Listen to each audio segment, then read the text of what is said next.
এবং সমস্ত ঝামেলা, সমস্ত বোমাবাজি, সমস্ত ভাঙচুর আমাদের নিরীহ আইএসএফ কর্মীদেরকে ফাঁসানোর জন্য এবং উনি মানে ফাঁকা মাঠে গোল করতে চাইছেন। সমস্ত গণ্ডগোলের নায়ক হচ্ছে অভিষেক বন্দ্যোপাধ্যায় এবং সমস্ত চুরির নায়ক হচ্ছে অভিষেক বন্দ্যোপাধ্যায়। নোটোরিয়াস ক্রিমিনাল বিভিন্ন কমিশন শওকত মোল্লাকে বলে দিয়েছে।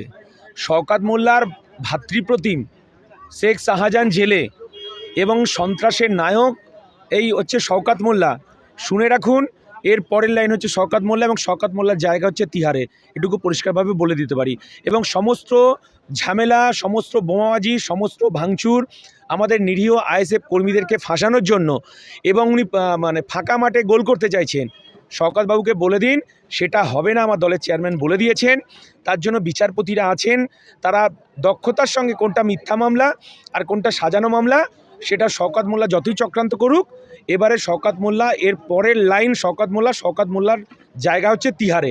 এটুকু পরিষ্কারভাবে ইন্ডিয়ান সেকুলার ফ্রন্ট আমরা বলে দিতে চাই। তিনি বলেছেন যে ভাঙড়ে 2-1টা আইএসএফের ফুটো মোস্তান, এবারে লোকসভা ভোট তারা জেলে গিয়ে করবেন।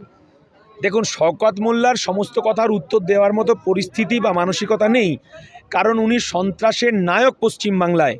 আর আপনাদের মাধ্যমে ওনাকে বলে দিতে চাই এবং আপনারা ওনাকে প্রশ্ন করবেন, ওনাদের দাদা প্রত্যেকটা নির্বাচনে গুড় বাতাসা, নকুলদানা এবং চরম চরম ঢাকের আওয়াজ এবং উন্নয়ন রাস্তায় দাঁড়িয়ে থাকবে, সেই উন্নয়ন তিহারে কাঁদছে।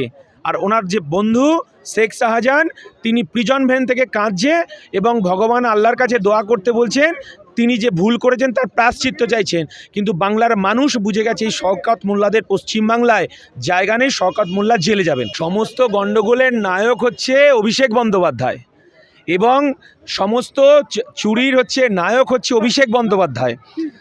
আমরা দেখেছি কেজরিওয়াল যদি জেলে যেতে পারে মদ কেলেঙ্কারির জন্য, আর পশ্চিমবাংলায় শিক্ষা কেলেঙ্কারি, চাকরি কেলেঙ্কারি, বালি কেলেঙ্কারি, গরু পাচার, জব কার্ড কেলেঙ্কারি, সমস্ত কেলেঙ্কারির পরেও বুক চিতিয়ে লড়াই করছে।